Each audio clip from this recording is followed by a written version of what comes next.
नमस्कार, मेरा नाम डॉक्टर अमित अग्रवाल है। मैं फोर्टिस हॉस्पिटल शालीमार बाग में principal director and head of department cancer department से बात कर रहा हूँ। हमारे पुराने सर्वाइकल कैंसर के डिस्कशन के बाद पार्ट 2 जो अवेयरनेस और आगे की इन्वेस्टिगेशन और मैनेजमेंट के बारे में बात करती है। लास्ट वीडियो में हमने सर्विक्स क्या होता है, सर्विक्स के कैंसर के बारे में बात करी, कितना कॉमन है, कितनी बड़ी प्रॉब्लम है, इसके बारे में बात की। आज हम बात करेंगे स्क्रीनिंग टेस्ट। स्क्रीनिंग टेस्ट मतलब वो टेस्ट जो कैंसर को अर्ली स्टेज या अर्ली फेज में पकड़ सके, और उससे भी बेटर वैक्सीनेशन जो कि प्रिवेंट कर सके। और कुछ थोड़ा सा वक्त बात करेंगे ट्रीटमेंट के लिए, ऑल्दो आज की डिस्कशन ट्रीटमेंट के बारे में जनरली नहीं है। स्क्रीनिंग टेस्ट मेनली 3 टाइप के होते हैं। एक है पैप स्मीयर और दूसरे में विजुअल इंस्पेक्शन होता है सर्विक्स का, उसमें कुछ दवाइयाँ डालते हैं। 2 नाम है VIA और एक VILI। और तीसरा है मोर स्पेसिफिक प्रिसाइज टेस्ट जिसको हम HPV DNA टेस्ट कहते हैं। आपको याद होगा कि लास्ट टाइम हमने बात की थी कि HPV सर्वाइकल कैंसर का कारण होता है।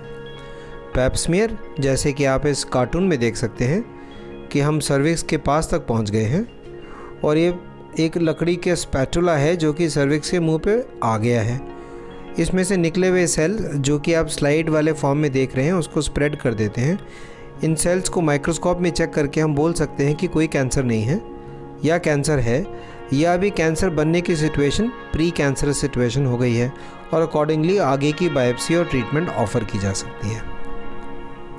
दूसरे हैं विजुअल टेस्ट जिसमें या तो एसिटिक एसिड यूज़ किया जाता है या ल्यूगोलाइडिन यूज़ किया जाता है।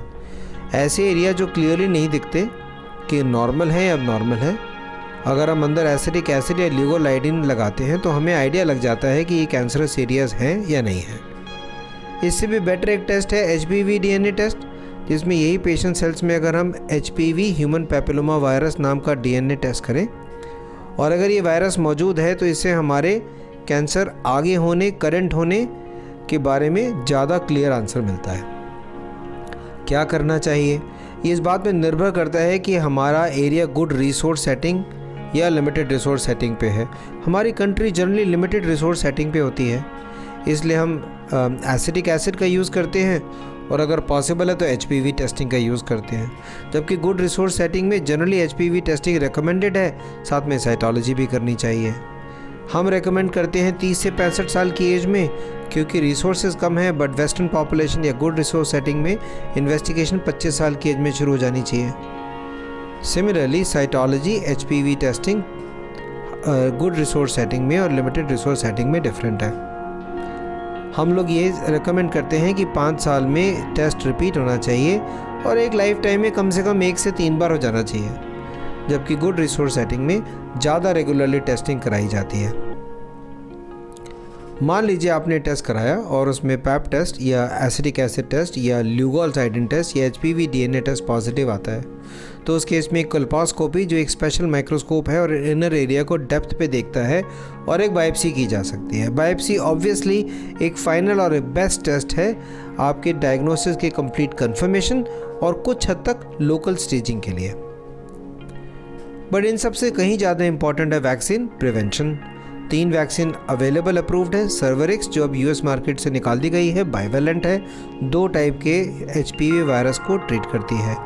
गार्डासिल 4 टाइप के HPV वायरस को ट्रीट करती है, 9 से 26 साल की एज के लोगों के लिए रिकमेंडेड है। और अब एक नई गार्डासिल जो सून इंडिया में भी आ जाएगी, अब 9 टाइप के HPV वायरस को ट्रीट करेगी या प्रिवेंट करेगी। इसका मतलब ये ऑब्वियसली मोस्ट इफेक्टिव होगी। यह टेबल क्लियरली सजेस्ट करती है कि अगर ये वैक्सीन जल्दी ली जाए, एज 9-10 या 13-14, तो हमें सिर्फ 2 ही डोज की ज़रूरत पड़ती है। वेराज अगर हम लेट लेते हैं जैसे 15 से 26, तो हमारे डोजेज की रिक्वायरमेंट बढ़ जाती है। इसका मेन कारण है कि कम उम्र में हमारी इम्यूनिटी काफ़ी स्ट्रॉन्ग होती है, इसलिए बेस्ट टाइम वैक्सीन को लेने का 11 से 12 साल का है। 26 साल से उम्र की से ऊपर की लेडीज़ अगर सेक्सुअली एक्टिव है, मैरिड हैं, तो उनको ये काउंसिल करना चाहिए कि आप 45 साल की उम्र तक वैक्सीन ले सकते हैं, बट इसकी एफिकेसी कम होगी। पर अगर नहीं लिया है तो लिए जा सकती है और इसमें स्क्रीनिंग की इम्पोर्टेंस और ज़्यादा बढ़ जाती है।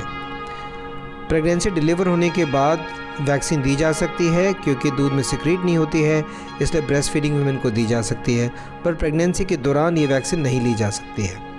यह वैक्सीन सर्वाइकल कैंसर कंट्रोल के लिए आज की डेट में मेन बेस बनती है। प्राइमरी प्रिवेंशन वैक्सीनेशन एक मोस्ट इफेक्टिव ट्रीटमेंट है। 1000 लोगों को वैक्सीनेट करने में 20 डेथ को प्रिवेंट किया जा सकता है। 90% HPV कैंसर को प्रिवेंट किया जा सकता है वैक्सीनेशन से। इनफैक्ट वेस्टर्न वर्ल्ड में अब सर्वाइकल कैंसर कॉमनेस्ट कैंसर में कहीं नहीं आता, जबकि हमारी कंट्री में सेकंड या थर्ड कॉमनेस्ट कैंसर में अभी भी आता है। सेकेंडरी प्रिवेंशन, अर्ली डिटेक्शन, जैसे पैप्समेयर के बारे में बात हुई थी, वह है। अल्टीमेटली बीमारी के बन जाने पे कैंसर ट्रीटमेंट और बहुत ज़्यादा बढ़ जाने पे difficult costly treatment and palliative care है। कुछ शब्द ट्रीटमेंट के बारे में।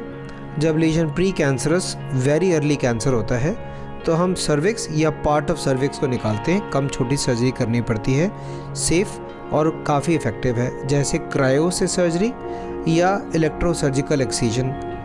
अगर रिक्वायरमेंट हो या पेशेंट की इच्छा हो तो यूट्रस निकाला जा सकता है। एक बड़े हुए कैंसर में मोटा मोटा 3 या 4 टाइप के ट्रीटमेंट होते हैं जो स्टेज के ऊपर डिपेंडेंट करते हैं। रफली स्टेज 1 में सर्जरी की जाती है, रफली स्टेज 2 में और कुछ स्टेज 1 में रेडिएशन प्लस सम कीमोथेरेपी की जाती है। इवन दिस स्टेज में करीबन 80 से 90% लोगों की जान बचाई जा सकती है। इससे बड़े स्टेज 4 में जनरली कीमोथेरेपी, टारगेटेड दवाई जैसे बेविसोजिमैब यूज़ किया जाता है, और अब कुछ प्रतिशत लोगों जैसे 50% केसेस में इम्यूनोथेरेपी का इस्तेमाल किया जाता है, जिससे हमारे रिज़ल्ट पहले के मुकाबले बेटर हो गए हैं। WHO स्ट्रैटेजी है 90-70-90।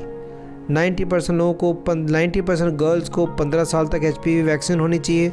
70% लोगों को 35 से 45 साल में हाई प्रिसीजन टेस्ट होना चाहिए, और 90% वीमेन जिनको सर्वाइकल डिसीज़ हो जाती है कैंसर, उनको ट्रीटमेंट एंड केयर होनी चाहिए। यू कैन सी कि वेस्टर्न वर्ल्ड में मोस्ट ऑफ द डेटा इससे मैच करता है, और आप नीचे देख सकते हो कि हमारा डेटा कितना पुअर है। यही रीज़न है कि हम कैपिटल ऑफ सर्वाइकल कैंसर है। अगर कोई एक्शन नहीं लिया गया तो 2030 में ICMR डेटा के हिसाब से cervical cancer death 50% further rise कर सकती है। देयरफॉर अवेयरनेस इंपॉर्टेंट है। Vaccination vaccination vaccination and screening is absolutely essential. ये मैसेज बहुत हमारी लेडीज़ की जान बचाएंगी। थैंक यू फॉर वॉचिंग, और फॉलो करिएगा पेज को और वेबसाइट को मोर आने वाले इंसाइटफुल वीडियोस के लिए और कैंसर अवेयरनेस के लिए। Thank you.